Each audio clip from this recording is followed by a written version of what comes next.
Il est tentant de vouloir associer psychologie et spiritualité dans le cadre d'une seule démarche pour tirer les bénéfices des deux instances. Si on a l'impression de souffrir d'un problème psychologique, il est courageux de faire la démarche d'une recherche de prise en charge auprès d'un professionnel de la psychologie.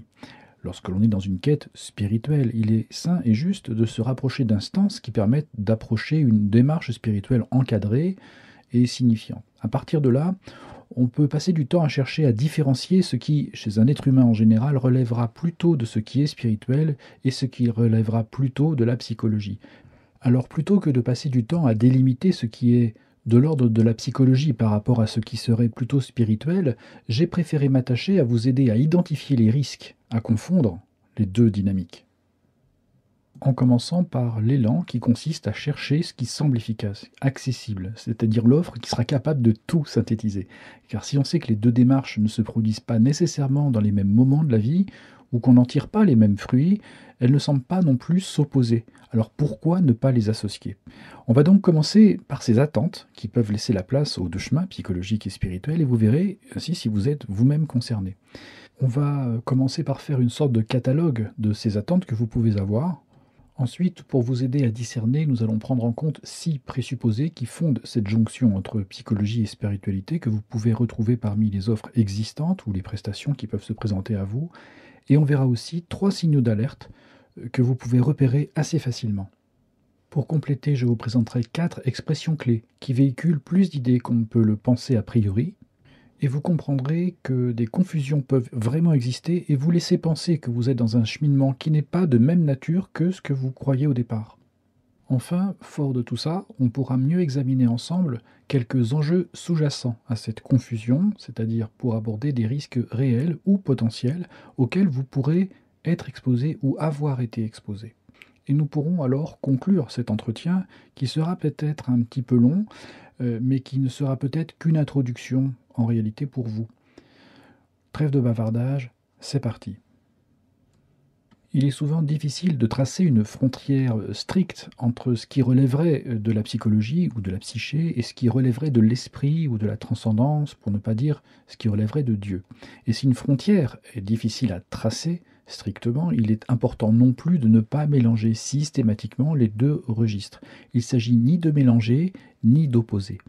À partir de là, 2 erreurs sont souvent commises dans la confusion de nos attentes. La première, c'est de supposer qu'il faut d'abord être clair dans sa conscience, dégagé de tout défaut, de toute faille, de toute blessure, et de se connaître parfaitement, d'avoir réglé tout ça, pour ensuite, et ensuite seulement, accéder à une vie spirituelle saine. La seconde erreur est de supposer que, ayant des souffrances d'ordre psychologique ou des blessures que l'on connaît, on suppose que la vie spirituelle, étant vue comme une sorte de supérieur, pourra infuser notre conscience et donc résoudre ou atténuer nos souffrances. Or, dans le premier cas, en réalité, on tend d'abord vers une vie spirituelle et dans le second cas, on éprouve des difficultés d'ordre psycho-affectif et dans les 2 cas, on sait exactement ce que l'on attend. Et puisqu'on sait ce que l'on attend, il est inutile d'aller chercher ailleurs que notre attente ou chercher à charger notre attente de problématiques qui sont différentes. Car plutôt que d'aller chercher directement un interlocuteur capable de répondre à notre attente, que l'on connaît, à qui on pourrait exposer notre présupposé qui éventuellement est faux, vous allez justement chercher des intervenants qui peuvent brouiller les pistes et qui vont renforcer votre présupposé faux, et éventuellement en toute bonne foi, je ne dis pas que ce sont des truands, mais sans répondre à votre attente réelle, que vous connaissez, mais à laquelle vous avez ajouté des présupposés, par exemple qu'il faut être d'abord sans faille pour aborder une vie spirituelle, ou que les failles vont se résoudre par la spiritualité. Ça, ce sont des erreurs assez courantes. Maintenant, plus généralement, lorsque l'on veut rapprocher psychologie et spiritualité, c'est souvent de la part des intervenants ou de la part des clients, c'est dans le souci de prendre en compte l'ensemble de notre personne, c'est-à-dire nos émotions, nos pensées, nos aspirations, et ainsi que nos souffrances conscientes.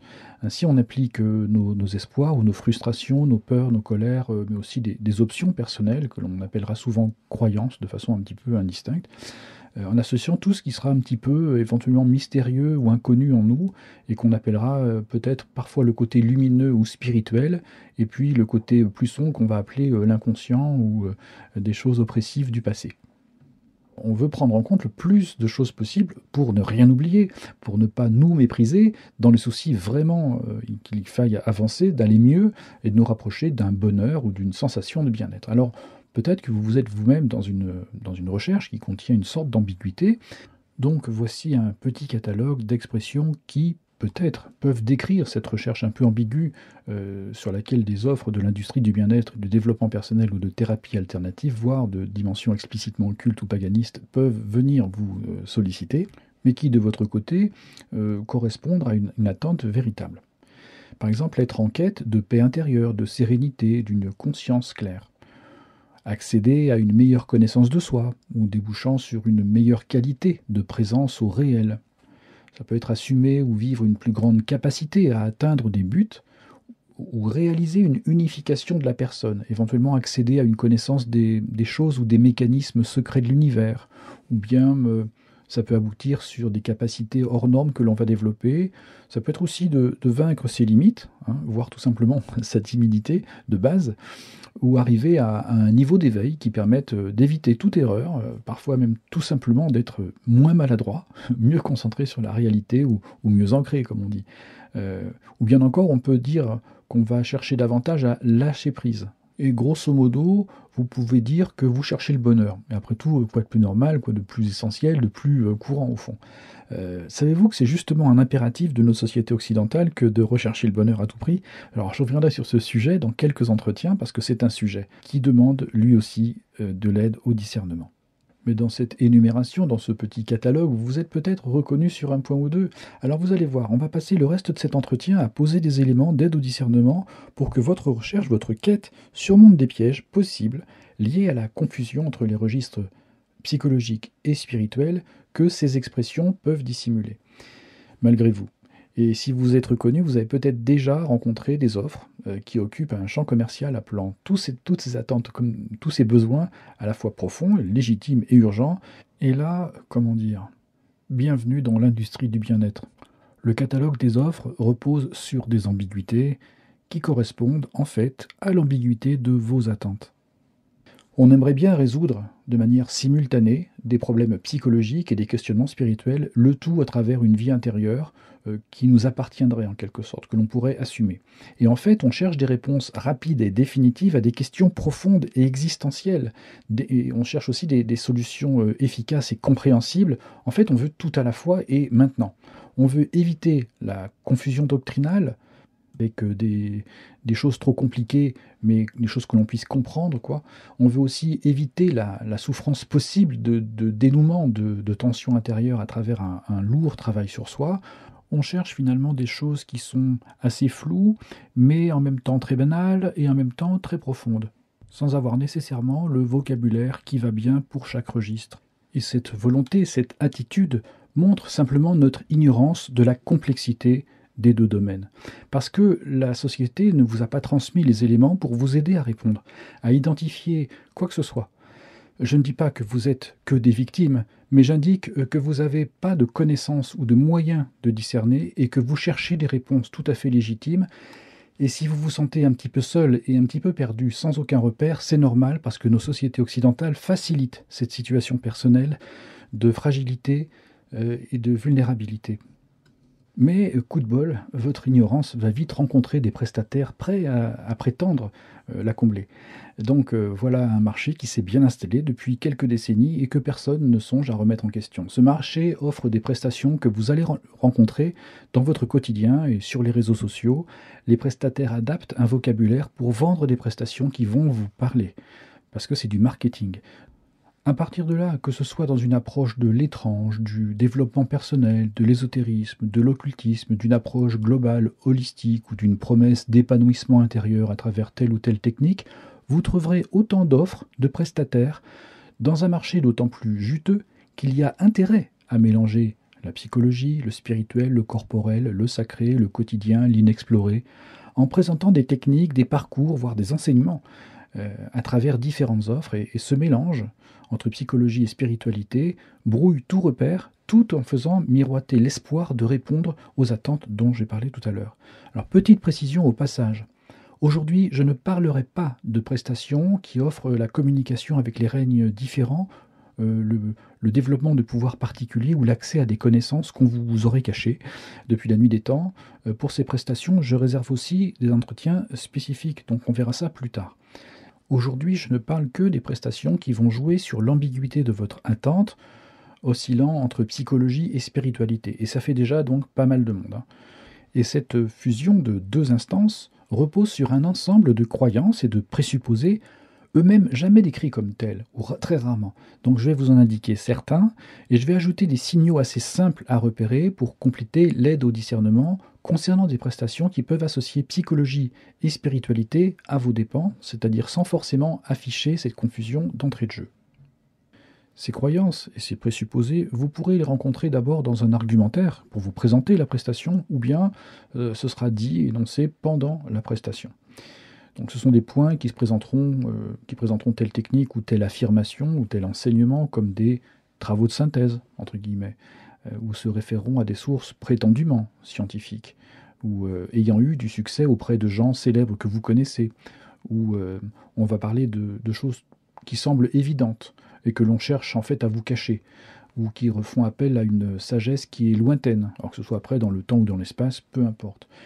Après, les arguments, ils peuvent évoluer, ils ne sont que des outils marketing, donc ils s'adaptent toujours à la clientèle et au contexte du moment, de la mode, quoi.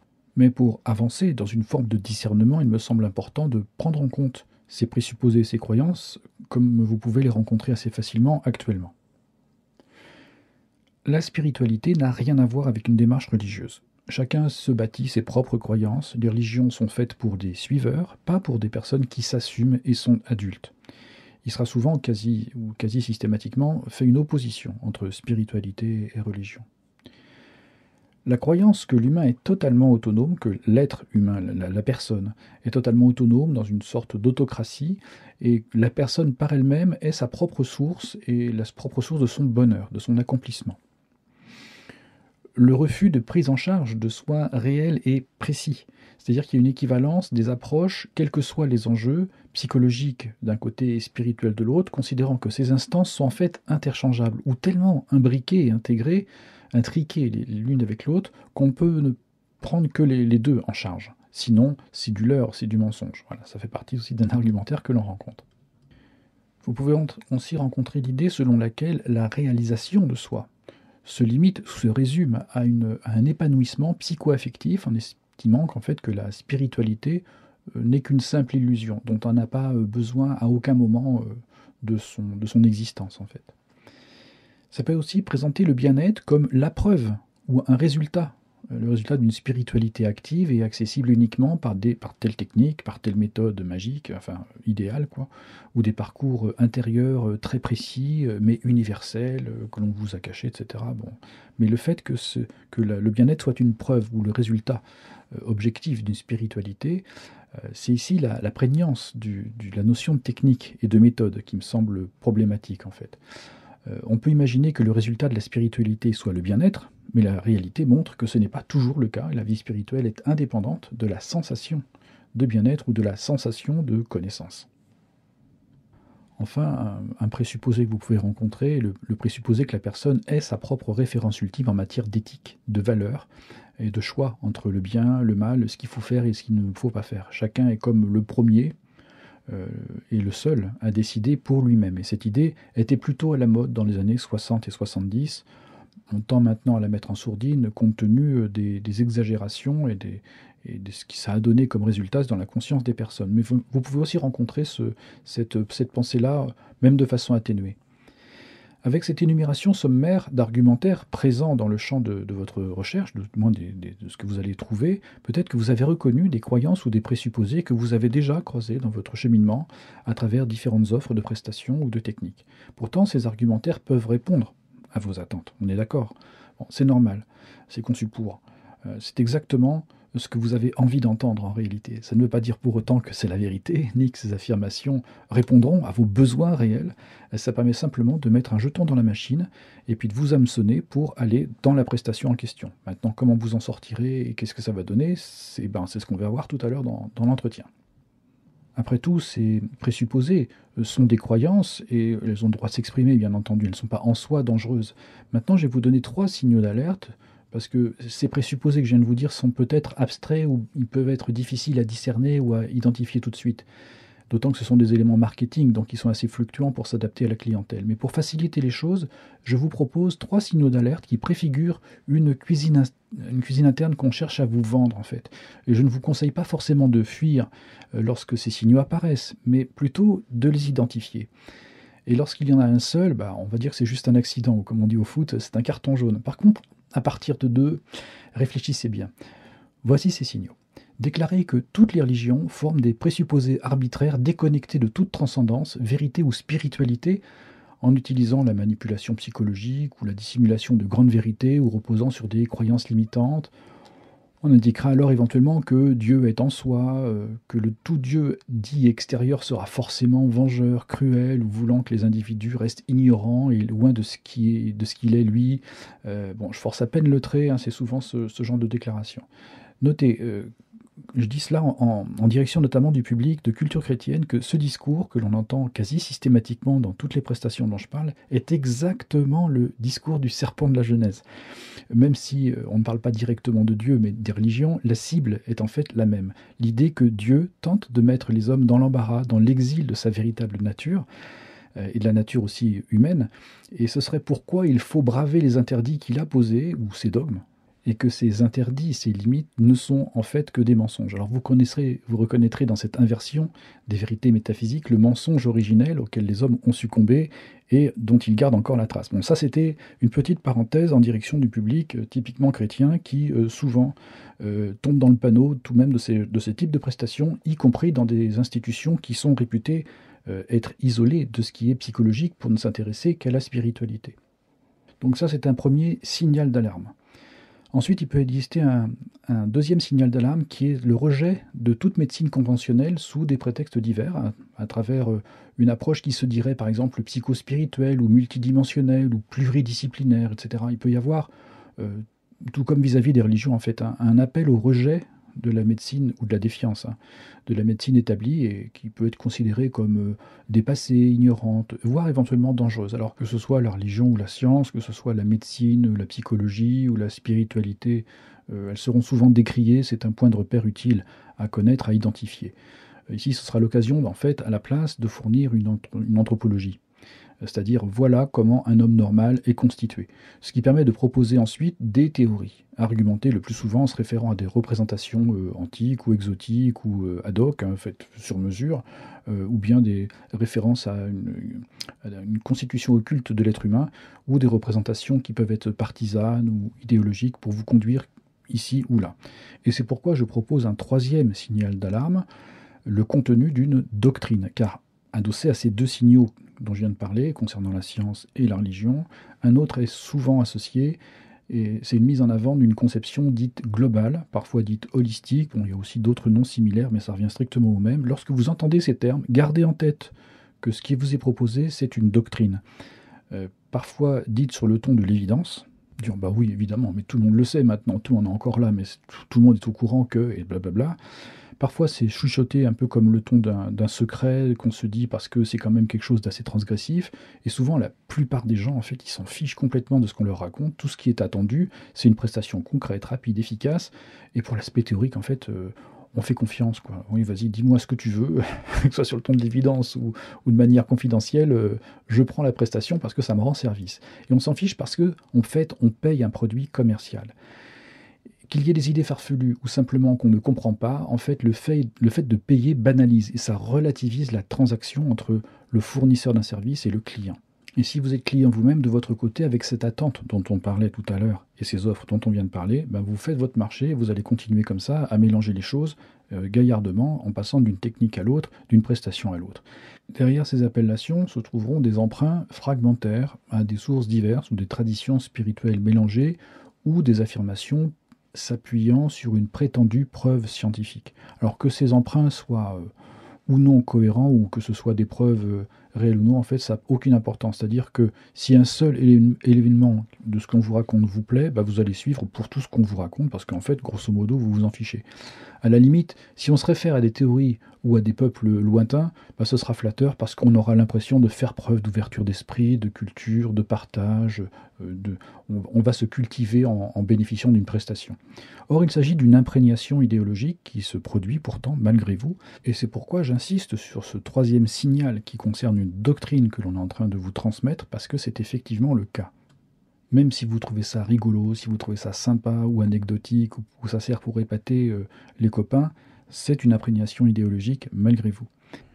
Je pourrais ici aller plus au fond des choses sur le plan théorique et poser des noms sur ces doctrines et ces philosophies qui s'expriment et que je viens de désigner comme des idéologies, mais ça servira à rien dans le cadre de l'entretien d'aujourd'hui. Je me borne à vous indiquer que lorsque l'on vous propose une approche globale, holistique, c'est un signal d'alarme, un signal d'alerte. Alors de façon plus concrète, pourquoi j'insiste sur cet aspect doctrinal, ou pourquoi toute approche dite globale ou holistique pourrait vous alerter? Parce qu'avec ces termes-là, on sous-entend qu'on connaît l'entièreté de ce que c'est qu'un être humain et que l'on va prendre en compte tout ce qui le concerne. Il s'agit donc d'une anthropologie qui est fournie et très possiblement d'une approche idéologique qui va se traduire par une expression un peu vague, comme globale, ça ne veut pas dire grand-chose, mais ça peut vite devenir définitif, c'est-à-dire qu'on va tout englober. Et on peut vite arriver au résultat que l'on n'attendait pas, c'est-à-dire que l'on se trouve enfermé alors que l'on pensait s'ouvrir. Par ce terme global, en fait, on enferme idéologiquement des personnes pour ne jamais sortir du système qu'on leur propose. Et vous reconnaîtrez des limites qui vous conviendront très bien, mais qui vont dire tout est. Tout est énergie, tout est vibration, tout est volonté, tout est amour, tout est lumière, etc. Avec ces termes, tout est, et ces procédés de systématisation et de globalisation, on met un pied dans la porte d'une confusion entre la psychologie et la dimension spirituelle, et en fait, on oblitère toute spéculation possible qui soit de l'ordre de la pensée ou de l'élaboration. On refuse la nuance, on laisse entendre que tout est tellement simple et qu'on est bien bête de se poser des questions pour rien. Je reviendrai dans quelques entretiens sur la notion d'idéologie. Pour le moment, je me contente d'attirer votre attention sur ces signaux d'alerte que sont les critiques inconsidérées des religions, de la science, avec la référence aussi à une approche dite globale ou holistique, quel que soit le terme employé. Ces trois signaux d'alerte pourront vous permettre d'identifier la confusion possible entre psychologie et spiritualité, répondant en fait à l'ambiguïté possible de votre propre démarche initialement. Mais allons plus loin, parlons du vocabulaire utilisé à l'occasion de ces prestations. Vous le rencontrerez certainement, en attendant qu'un autre le remplace, quand la mode sera passée, ou que son effet de fascination sera un peu éventé, ou que sa vacuité, voire sa dangerosité, seront prouvées et mis en évidence. Je vais mettre en avant 4 expressions qui peuvent en effet vous atteindre sur les deux registres, spirituel et psychologique, et si vous n'avez pas bien pris le temps de choisir votre demande, de cerner votre attente, vous pouvez facilement être détourné de votre besoin ou de votre demande réelle lorsque l'on vous introduit à travers ces 4 expressions. Il pourrait y en avoir bien plus que 4. Je vous renvoie notamment à l'entretien sur Carl Jung avec l'inconscient collectif, archétype, synchronicité, individuation. Mais dans le vocabulaire que vous trouverez souvent dans le développement personnel, vous pourrez certainement déjà croiser 4 expressions. La notion de croyance limitante, l'éveil de la conscience, le terme d'énergie et celui d'alignement. Maintenant, on va y aller en détail en essayant de bien répartir les choses entre ce qui est spirituel et ce qui est psychologique. La notion de croyance limitante est en soi un signal d'alerte. Parce que si au départ, il s'agit de pensées ou de convictions négatives que l'on a intégrées, souvent inconsciemment, et qui nous empêchent d'avancer dans la vie ou de réaliser notre plein potentiel, on peut l'exprimer comme ça, il n'en demeure pas moins que maintenant, toute croyance de type religieux peut aussi être perçue comme limitante ou culpabilisante. Alors qu'au départ, c'est un concept un peu évanescent, relevant purement de la psychologie, et plus particulièrement de la psychologie dite cognitive. Puis ensuite, la PNL est arrivée, et ce concept a permis de déborder du cadre strictement de la psychologie cognitive. Maintenant, tout le monde en parle à tout bout de champ dans le cadre de tout et de n'importe quoi. Et c'est pourquoi cette expression est à prendre très au sérieux lorsque l'on parle de croyances limitantes, parce que voilà, il y a un cadre de départ. Il faut d'abord qu'en effet ces croyances soient identifiées comme telles, comme des croyances, ensuite qu'elles soient identifiées comme étant limitantes pour vous et par vous et concernant votre vie, et surtout pas une portée cosmique ou universelle adaptable à tout le monde.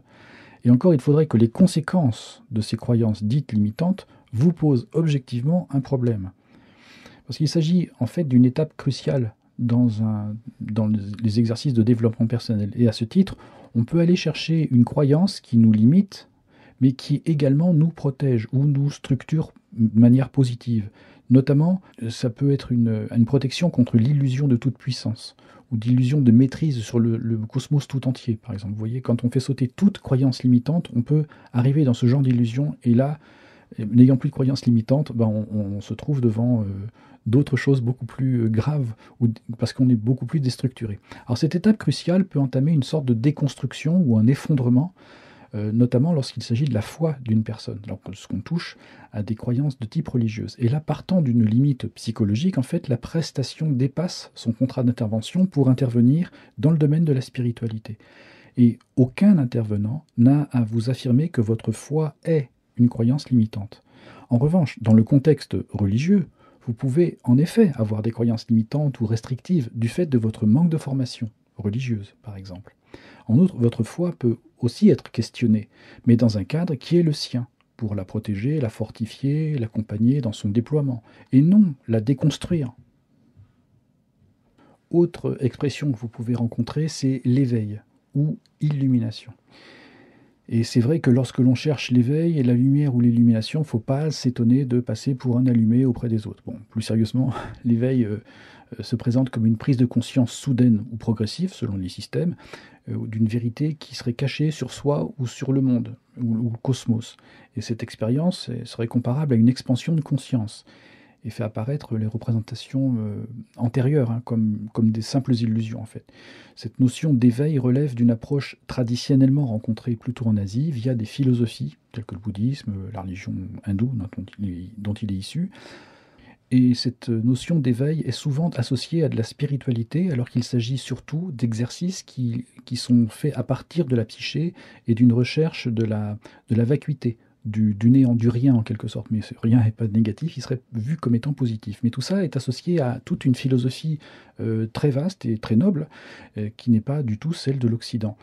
Donc il ne s'agit pas de tripatouiller toutes les traditions et de se les approprier et puis de les déporter de leur sens initial ou de leur recherche.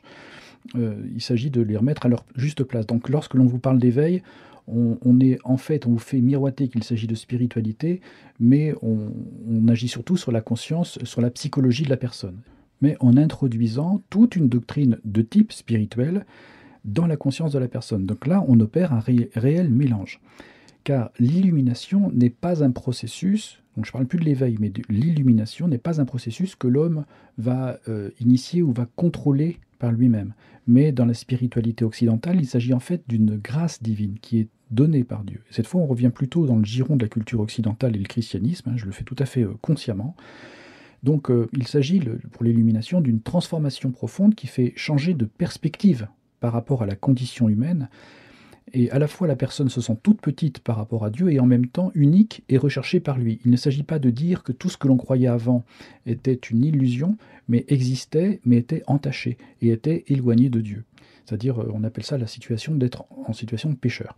Il ne s'agit pas d'un effondrement des représentations intérieures, mais d'une compréhension plus entière, on va dire, des perspectives des représentations intérieures, de leur portée réelle ou justement l'absence de portée. Et ça incite la personne à progresser sur le chemin de foi, du coup, parce que là, il s'agit vraiment de spiritualité, lorsque l'on parle d'illumination. Si vous voulez, l'illumination n'a pas pour conséquence une compréhension d'un nouveau paradigme, mais d'une forme d'obéissance ou d'une entrée dans une vie nouvelle. Alors je sais, ça peut vous paraître un peu perché ou théorique tout ça, mais je vous incite simplement à distinguer des mots qui correspondent en réalité à des attitudes différentes, voire à des systèmes spirituels différents, ou des représentations qui reposent sur des données différentes. Certaines sont athées, d'autres ne sont pas athées. Il ne faut pas les confondre parce que les perspectives ne sont vraiment pas les mêmes. Ensuite, il y a un terme qui est souvent employé, c'est le terme d'énergie. Parce que c'est un terme qui désigne une force universelle qui peut être ressentie, qui peut être canalisée, qui peut être utilisée.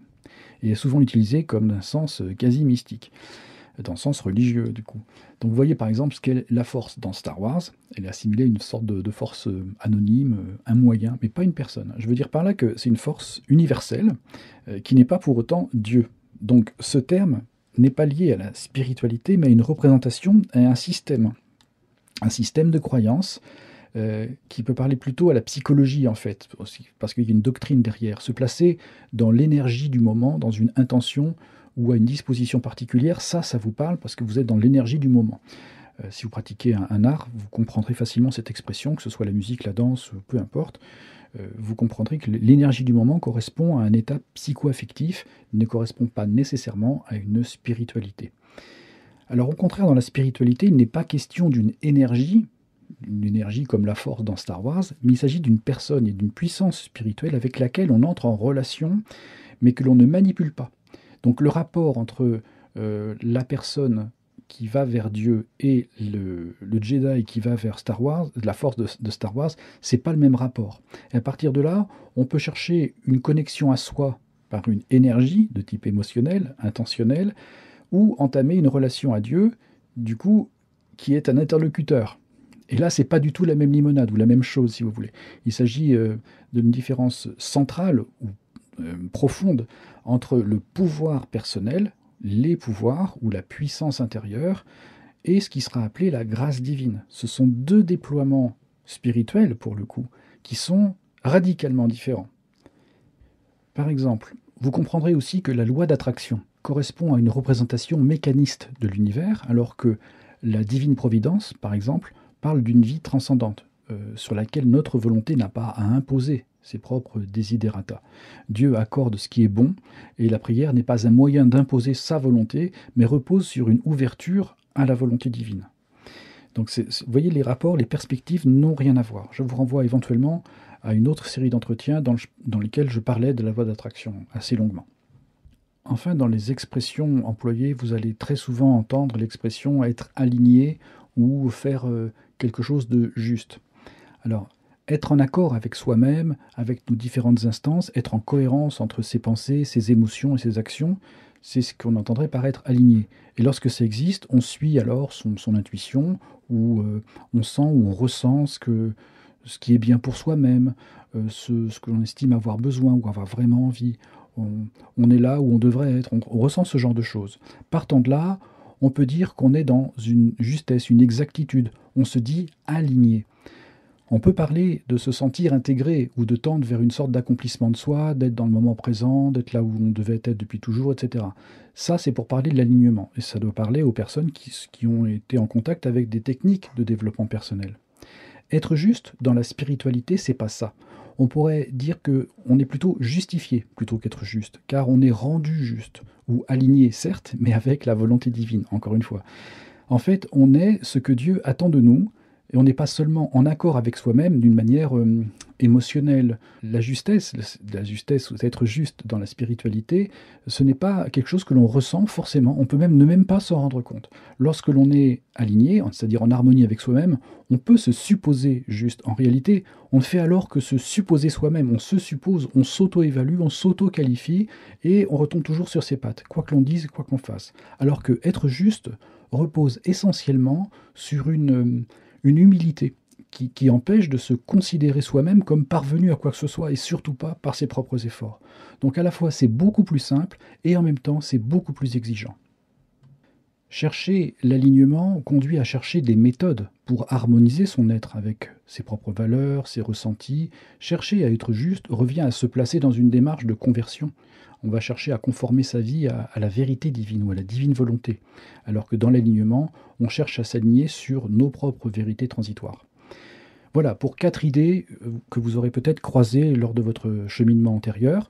On pourrait prolonger le développement de ces différentes idées, de ces différences, par exemple en parlant de la mission de vie qui est centrée sur nos passions et nos désirs, comparée à la vocation qui vient de Dieu et qui ne nous centre pas justement sur des passions humaines, de même que le rapport à la souffrance ou tout ce qui est associé au cœur ou à l'amour. Bref, je pourrais continuer la liste et approfondir ces différences bien sûr, mais je m'arrête là pour le cadre de cet entretien-là. Mon but était de vous aider à discerner les différences importantes entre ce qui pourrait relever de la psychologie et ce qui pourrait relever de la spiritualité dans les différentes prestations que vous pourrez rencontrer sans avoir à mélanger systématiquement l'une et l'autre, et vous comprenez bien qu'il y a des différences qui peuvent être substantielles. Alors j'espère que vous aurez saisi avec ces 4 exemples que les mots auront un sens différent et n'auront pas forcément à être confondus selon qu'ils sont employés dans un contexte ou dans un autre. Alors j'ai pris l'exemple de la spiritualité chrétienne, car culturellement c'est celle qui pourrait vous sembler la plus proche, mais à travers les idées véhiculées par la confusion entre les deux registres spirituels et psychologiques, vous aurez peut-être compris que l'imprégnation culturelle derrière toutes ces appellations n'a rien de neutre, mais elle a des conséquences réelles et profondes sur chacun. La réalité est que le christianisme est évacué de la quasi-totalité des prestations proposées, et de fait, ça procède à une substitution avec une spiritualité différente sans en avoir l'air, sans le dire vraiment. Et on intègre soi-même, sans s'en rendre compte, certains préceptes. On les utilise, on les accepte parce que ça semble plus pratique, parce que ça répond en fait tout de suite à des demandes immédiates. Et on procède de fait à une migration psychologique, mais surtout une migration spirituelle vers d'autres systèmes qui ne sont pas identifiés comme tels dès le départ. Et vous aurez compris également que souvent, les conceptions sont mélangées. Pour un mot, on va piocher dans un registre psychologique, pour un autre dans le registre spirituel, tout en agrégeant des éléments de doctrine, de considération déracinés de leur sens originel. Et mine de rien, vous êtes entraîné dans une confusion qui passe par la déconstruction, tout en faisant mine d'aller dans votre sens. C'est le principe un peu de l'aïkido. On utilise votre force pour vous emmener au tapis. Alors justement, intéressons-nous maintenant aux risques et aux inconvénients de confondre psychologie et spiritualité à tout bout de champ. Si les attentes, si les problématiques ne sont pas orientées dès le départ vers le domaine de vie qui les concerne réellement, on peut accentuer les difficultés psychologiques, parfois perçues à tort, comme des enjeux spirituels. Et inversement, des attentes d'ordre spirituel peuvent empêcher l'accès à une aide appropriée si elles sont interprétées comme des manifestations de troubles psychologiques. On s'expose alors à une série d'inconvénients qui dépassent les erreurs du jugement, comme par exemple la prégnance de la subjectivité comme seule réalité possible. C'est l'idéologie majoritaire et à la mode actuellement. Mais les inconvénients impactent réellement la personne. Parce que si notre seule subjectivité, mon avis à moi, décide de tout et constitue l'ultime rempart, comment s'apercevoir si on est ou non dans l'erreur, ou vraiment dans la vérité? Il suffit de se fier à son ressenti, à son impression du moment. Que ce soit sur le plan psychologique ou sur le plan spirituel, en fait, se laisser aller au gré de l'instant rend de fait beaucoup plus vulnérable, beaucoup plus fragile, et ça effrite notre capacité à réagir réellement et à discerner. On renonce à utiliser notre discernement qui va inclure l'intelligence, la volonté, les connaissances et les ancrages réels et personnels. Un inconvénient serait de réduire la vie spirituelle à une simple dimension psychologique, une sorte de crise passagère, tu fais ta crise mystique, une problématique de l'ordre de la culture générale, et puis on va se contenter d'affirmations faciles que l'on va chercher, on va trouver, et puis on va tenir ça pour des vérités établies jusqu'à la prochaine fois qu'on trouve une autre citation bien sentie. Et en face de ça, on est capable de faire de sa propre vie psychologique une sorte de lieu de drame permanent qu'on va prétendre spirituel ou à une portée cosmique. Bon. Alors une bonne façon de mélanger psychologie et spiritualité, ça peut être par exemple de partir d'un énoncé du Nouveau Testament qui est par exemple être dans le monde sans être du monde, mais qui peut faire des nœuds dans la tête. Par exemple, on va chercher très facilement à se victimiser pour voir dans le monde en fait tous les gens qui nous posent des problèmes autour de nous, donc soit dans la famille ou dans le travail ou peu importe, dans le réseau de relations. Et du coup, on va se situer du côté des gens qui auront une spiritualité et qui ne sont pas du monde, donc qui ne sont pas compris. Mais on peut aussi voir dans ces conflits qui peuvent exister une sorte de soi-disant loi d'attraction spirituelle qui ferait que l'on attire ce que l'on a appelé, et donc par réaction, on va remettre en question nos propres états d'âme et on va tenter de devenir exagérément positif en espérant attirer du positif à soi, parce que ça va changer un petit peu. Voilà, ce sont des situations où on peut se faire des nœuds dans la tête pour rien parce qu'on va mélanger psychologie, spiritualité sans arrêt et en fait on va rester toujours au milieu du gué. Et dans cette situation-là, je prenais la phrase de l'évangile, on peut très bien du coup dans cette situation-là ne pas être dans le monde tout en restant du monde, c'est-à-dire exactement l'inverse de ce que l'on pensait au départ ou de ce à quoi on peut s'accrocher. Donc vous voyez comment on peut se piéger soi-même entre psychologie et spiritualité quand on est tout seul à décider par soi-même de ce que l'on doit faire dans une volonté de se contrôler en permanence et sur tous les plans. Alors, le plus souvent, en fait, on fait des confusions doctrinales, parce que j'ai dit d'abord, on s'en fout, donc on n'y fait pas attention quand ça commence à arriver. Mais d'un côté, il y a des voies purement spirituelles qui se voient mal comprises, qui sont trahies, dans le cas du développement personnel, par exemple, ou des ésotérismes en général, et elles sont de fait trahies par une appropriation trop rapide ou bien divers détournements et puis reformulations qui n'ont plus rien à voir. On déracine les choses, on les décortique et on les déconstruit et ça donne plus rien à la fin. Parce qu'une voie spirituelle n'a pas vocation à répondre à une souffrance psychologique, c'est le premier truc. Et puis une aide psychologique n'a pas non plus pour fonction de procurer une doctrine qui va répondre aux souffrances ou aux blessures de l'âme. Ces mélanges peuvent impliquer de se passer d'un encadrement approprié et qualifié dans les deux domaines en réalité. Quand on rencontre quelqu'un, un interlocuteur qui veut répondre aux deux, il ne répond à aucun. Lorsque l'on associe les deux dimensions à travers un guichet unique, on peut aussi appliquer des principes identiques ou des correspondances entre les deux instances, alors que chacune, en réalité, a ses propres ressorts, ses propres dynamiques. Alors, je prends un autre exemple. En confondant le moi profond avec Dieu, on risque une décompensation psychologique majeure. Par exemple, des formes de dissociation, dans les cas de méditation par le vide, par exemple. C'est des expériences qui peuvent être le résultat aussi d'entités, d'infestations d'entités occultes. Ce sont des sujets dont je parle dans d'autres entretiens. Mais si vous avez suivi, vous comprendrez. Et bien que ce risque existe et soit en réalité assez fréquent, il existe aussi très souvent un profond déni concernant toutes les infestations de ce type, parce qu'on croit que l'on est soi-même l'univers et qu'on est Dieu. Et même lorsque l'on considère ces phénomènes comme plausibles, c'est une réalité qui va concerner les autres, mais pas soi-même, parce qu'on est sûr d'être dans le vrai, puisqu'on le ressent comme ça. Et donc avec un désir tout à fait louable de s'assumer, de se prendre en charge, on fait de son mieux, on va se centrer sur l'essentiel, on peut chercher une forme d'accomplissement global, et c'est-à-dire porter à la fois la résolution, la solution de nos blessures intérieures, et répondre aussi à une aspiration spirituelle que l'on peut ressentir aussi, ou à des questionnements profonds. Et ça peut en toute bonne foi conduire à une impression d'auto-rédemption, où la personne se perçoit comme étant accomplie, perçoit même la notion de péché, quand je parlais de la culture chrétienne, comme une sorte de forme totalement dépassée ou ne s'appliquant pas à elle. Donc là, même l'orgueil n'est pas digne de moi. Donc de ce fait, toute nécessité d'un salut ou d'une aide pouvant venir de l'extérieur ou de qui que ce soit est perçue comme une sorte d'intrusion, une perturbation d'un équilibre intérieur chèrement acquis, et donc on se retrouve tout seul, et on aime bien ça. On court le risque de substituer l'humilité spirituelle à une autosuffisance psychologique et remplacer une relation transcendante, donc je parlais aussi de Dieu tout à l'heure, et une relation qui est intime, par des techniques d'auto-amélioration, où en fait notre interlocuteur, ce sera toujours nous-mêmes, nos émotions, notre passé. Mais là, il est possible que je perde encore des personnes pour qui ces mots-là sont quasiment infréquentables lorsque je parle de Dieu et de transcendance. Mais je ne suis pas là pour vous faire plaisir, je suis là pour essayer de vous aider à discerner. Si ça vous aide à discerner, tant mieux. Ça permet justement d'aborder le point suivant. Le plus fréquemment, en fait, le parcours de fond consiste à se perdre dans des considérations sur soi-même et des considérations qui nous égarent sur le plan intellectuel, émotionnel, relationnel, voire sociaux. On fait de soi le centre de toutes nos considérations, on pédale et on se regarde pédaler tout en voulant tout maîtriser et pourtant en ignorant tout ce qui peut nous mouvoir pour de vrai.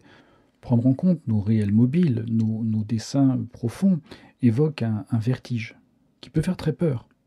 Et d'un autre côté, s'incarner dans une action réelle, concrète, cohérente et pertinente demandera tellement d'attention à tous les aspects psychologiques et spirituels que ça peut évoquer en soi, que l'on préfère en fait y renoncer pour ne pas perdre, pour ne pas se perdre, pour ne pas se compromettre avec une réalité que l'on jugera vulgaire ou qu'on ne peut pas maîtriser ou contrôler. Alors on va s'adapter, on va se suradapter, et puis on va chuter, on ne comprendra pas pourquoi, on va chouiner, on tape contre les murs de sa prison, en fait, on attribue des tares au monde entier, et on est de plus en plus blessé, mais toujours dans le déni de cette confusion que l'on a décrétée dès le départ, et pendant ce temps-là, l'ego de la personne a pris toute la place de sa vie et aura occasionné pas mal de dégâts, tant à l'intérieur de soi, on se fait du mal, et en même temps, autour de soi, on fait du mal aux autres. Alors, je pourrais continuer la liste des inconvénients. Je vous renvoie surtout à l'entretien que j'ai diffusé concernant Carl Jung, et je reviendrai sur d'autres inconvénients de ces voies-là dans d'autres entretiens. Vous aurez certainement compris l'idée que j'essaye de vous transmettre, à savoir que la confusion entre la psychologie et la spiritualité présente surtout plus d'inconvénients que d'avantages, contrairement à ce que l'on peut l'imaginer lorsque l'on va aborder ces démarches. Alors au passage, je précise que je reviendrai sur la notion d'imprégnation idéologique de l'ésotérisme dans un entretien qui va arriver dans pas très longtemps. Si ces sujets vous intéressent, c'est le moment de songer à la possibilité de vous abonner à cette chaîne Recto Verso. Mais pour conclure, par rapport à toutes ces confusions, qui peut vous prévenir et comment s'en prémunir? C'est un petit peu ce que l'on va voir maintenant. Il me semble que le discernement permet de choisir des précautions avant d'opérer des choix de démarche. Parce qu'on a vu que finalement, la première ambiguïté peut se situer en vous-même, si on reste honnête. Donc la quête un peu floue d'un bien-être général peut facilement nous conduire à des confusions entre psychologie et spiritualité, et comme on l'a vu, les confondre comportent des risques réels et potentiellement tangibles, voire graves. Donc les offres de développement personnel, approche holistique ou globale, peuvent brouiller des frontières, nous exposant finalement à des dommages assez profonds, de façon insensible le plus souvent, des angles auxquels on ne prête pas attention dans un premier temps, mais qui auront des conséquences sur l'entièreté de la personne. Mais avec certains points de repère dont il était question aujourd'hui, vous pourriez peut-être ne plus tomber, au moins dans certains pièges. Alors je n'ai pas parlé des risques d'emprise par rapport à des groupes, j'en ai déjà parlé également dans une série d'entretiens sur cette chaîne, et je reviendrai sur les risques d'emprise doctrinale ou des méthodes de certains intervenants conduisant à, on va dire, divers déboires ou d'errances ou des désillusions qui pourtant n'ont rien d'inévitable si on sait les repérer. Donc je reviendrai aussi sur ces notions-là. Ce que je cherche à vous dire, c'est qu'il me semble très important de vous accorder un temps de discernement attentif. D'une part, reconnaître la nature de vos besoins et ne prendre en compte que ces besoins, que ces questions-là. Et ça permet de choisir un accompagnement ou un interlocuteur qui semblera le plus adapté, quitte à entendre qu'en réalité on a besoin d'un autre interlocuteur, ou que notre questionnement est désordonné et confus. D'autre part, c'est identifier aussi, quand on nous propose quelque chose, les présupposés et les croyances dont on nous parle, pour ne pas s'exposer à des doctrines qui ne s'assument pas comme telles. Lorsqu'une doctrine s'assume comme telle, il n'y a pas de problème. Mais lorsqu'il y a des affirmations avec des signaux d'alerte dont je parlais tout à l'heure, ce sont des points de repère importants. Alors peut-être êtes-vous vous-même dans une quête de vous-même, de votre identité, ou une quête qu'on appelle de l'estime de soi, ou de votre rapport aux autres. Alors peut-être vous aurez besoin d'un côté plutôt psychologique comme apport, et peut-être que vous traversez une sorte de crise existentielle dans une quête du sens de votre vie, de votre rapport à ce qui est transcendant, pour vous connecter à plus grand que vous-même, qui pourrait encaisser par exemple votre demande du pourquoi vous traversez telle ou telle épreuve ou telle situation. Et votre attente aurait un écho plutôt dans le domaine de la spiritualité. À partir de là, vous décidez par vous-même votre priorité. Ce sera déterminant pour le choix d'interlocuteurs qui seront pertinents par rapport à votre demande et vos attentes. À partir de ce moment-là, ne laissez ni les promesses de bien-être instantané, ni discours séduisants pour vous éloigner de ce qui correspond à votre véritable attente. Chaque domaine a ses spécificités et ses exigences. Alors si ça se trouve, vous aurez opté pour un registre qui en fait n'est pas le bon. Ou bien l'interlocuteur que vous allez rencontrer ne correspondant au bon registre, mais lui, cet interlocuteur, ne vous correspondra pas à vous personnellement dans ce moment-là. Alors que ce soit sur le plan psychologique ou spirituel, l'authenticité de votre démarche dépendra toujours de votre capacité à poser un regard lucide sur votre propre cheminement en privilégiant la quête de réponse à votre attente et plutôt que de chercher une quête de performance immédiate. Il n'y a pas à rechercher une efficacité technique. Il s'agit surtout d'assumer sa propre demande, son besoin, son attente, quelle qu'elle soit. Et il me semble que dans ces domaines, avancer, c'est parfois accepter de passer du temps avant de choisir, mais également accepter de ne pas tout maîtriser. Il est possible que vous rencontriez des personnes dans un domaine ou dans un autre qui n'aillent pas dans votre sens idéologique ou dans votre schéma de croyance. Acceptez aussi que ça puisse exister. Voilà, j'espère que cet entretien vous aura été utile. N'hésitez pas, si c'est le cas, à le partager autour de vous, le commenter, liker, etc. Si par rapport au contenu de cet entretien, vous avez des remarques, des questions, des demandes, des angoisses métaphysiques, vous pouvez me contacter si vous l'estimez nécessaire. Je donne suite aux sollicitations dans la mesure où elles sont polies et respectueuses. Bon, quant à moi, je vous remercie sincèrement de votre écoute et de votre confiance. Et je vous dis, comme d'habitude, à bientôt. Allez, salut!